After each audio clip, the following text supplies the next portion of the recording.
This video is brought to you by Sun King Discs. Go to sunkingdiscs.com for a full selection of disc golf merchandise from all the major brands. Welcome to my review of the Paul Mcbeth Anax by Discraft. It's a brand new overstable fairway driver. It's a little bit faster. Maybe it could be a distance driver, it could be a fairway, depending on your perspective. Big thank you to Sun King Discs for sponsoring this video. Go to sunkingdiscs.com, check out their huge selection of plastic, bags, everything you need. They got it all there. Tell them I sent you.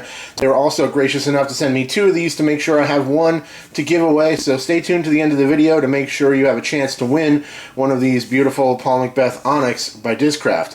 Let's get into the review. So we have 2 of them here. This one, here, take a look at the flight numbers on this one here. 10603. There's Discraft's flight number. Yeah, you guys know how I feel about that. Paul Mcbeth stamp with the little P1 logo there. And this one is max weight, and it is a very kind of classic ESP blend and look and feel. And definitely like that. This one is actually pretty translucent. It's hard to show that. You can actually see the stamp from the underside there.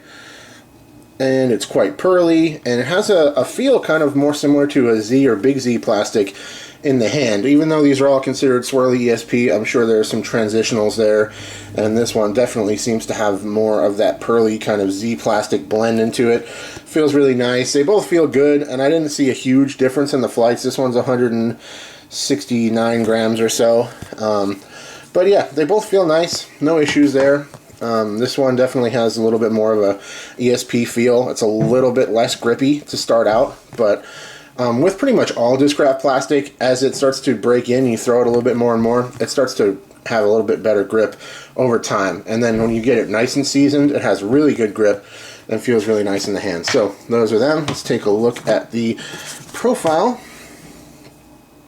So nothing terribly remarkable about the shape of this disc. It's got a little bit of a sharper edge on the bottom there. The top kind of rounds down to that underside edge that kind of squares off. Gradual slope to it. No real discernible dome, nor are they bored flat. Kind of in the middle of the road there. Definitely not pop top, but they're not like super flat either from my perspective. Take a look at this one. Obviously going to be the same. But yeah, definitely has a good feel, and it's a very comfortable, manageable rim size for basically all players. So this disc is a speed 10, and so it kind of depends on your perspective. Is it a fairway? Is it a distance driver? The speed being a 10, the glide being a 6, I consider this to be a distance driver. It gets out there. It has a good distance, especially considering how stable it is. Let's put it next to some other options. We'll use this one for this. Here is a T-Bird 3. This is a quick side-by-side. If my camera would cooperate, it's giving me some grief here. Not hugely different. As you can see, of course, there's some differences there. Slower, a little bit slower for the T-Bird. Definitely not quite as stable, although this pop-top Ricky Champ T-Bird is actually a pretty stable disc. So, stay tuned for the review on that guy coming out soon. We also have this beautiful Burst Getaway, Fusion Getaway from DD.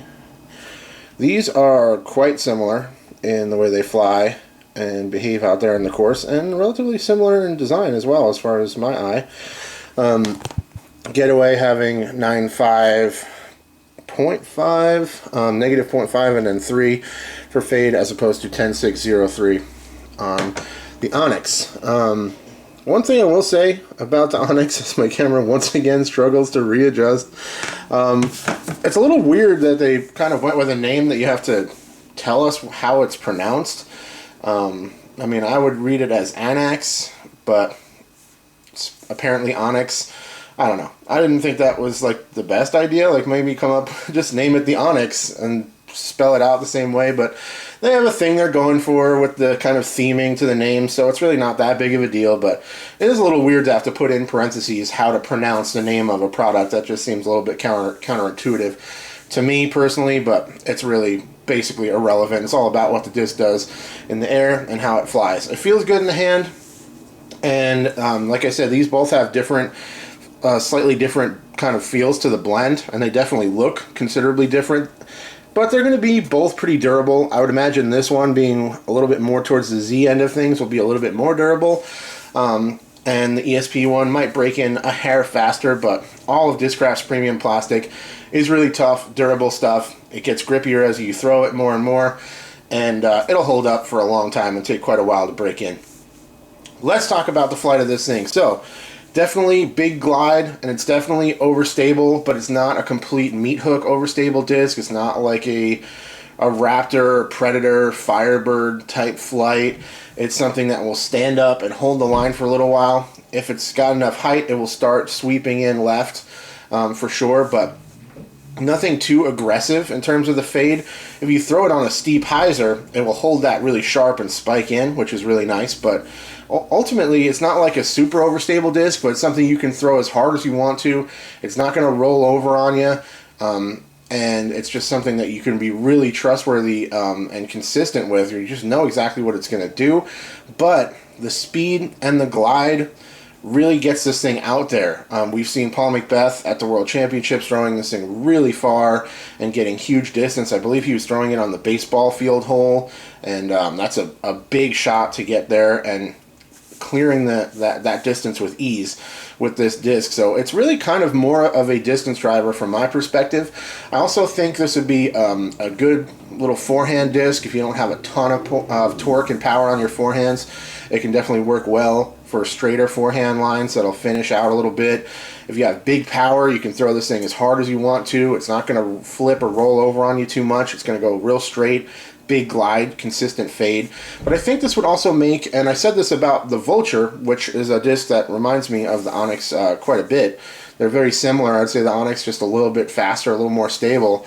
But I said this about the Vulture as well. I think this would be a great overstable disc for a newer player or players with lower arm speed, because it still has the glide and decent speed. It's not super fast, it's not crazy overstable, but it's still going to give you a lot of the benefits of that overstable disc. It's going to finish hard, be really consistent, it can handle wind, it can handle power, you can flex it, all that kind of good stuff you can get out of a overstable disc. But with that glide, you're going to get a little bit more carry out of the disc than you would with a total meat hook like a Firebird or a Pioneer or any of those type of discs. So I think this would be a really great option for those kind of lower arm speed players to put a nice strong overstable disc in your bag. They'll still get you some distance out there on the course. That is my review on the Paul Mcbeth Anax by Discraft. I'm going to give away this beautiful swirly ESP one right here. It's got these really nice like purple colors going on the bottom. The camera doesn't quite pick it up. It's a really good looking disc though, and it is max weight, and I'm sure you guys are going to love it. All you got to do, go down to the description below, look for a Google form, fill that out, make sure you're subscribed to the channel. Please like this video, maybe share it with your friends if they want a chance to win some sweet plastic. Thank you so much for all your support. I appreciate all you guys. Thanks to Sun King Discs. I'll check you later. Cheers. Thank you so much for watching, and big thank you to all of my Patreon supporters. If you would like to see your name listed in the credits of all of my videos, go to patreon.com/discgolfnerd.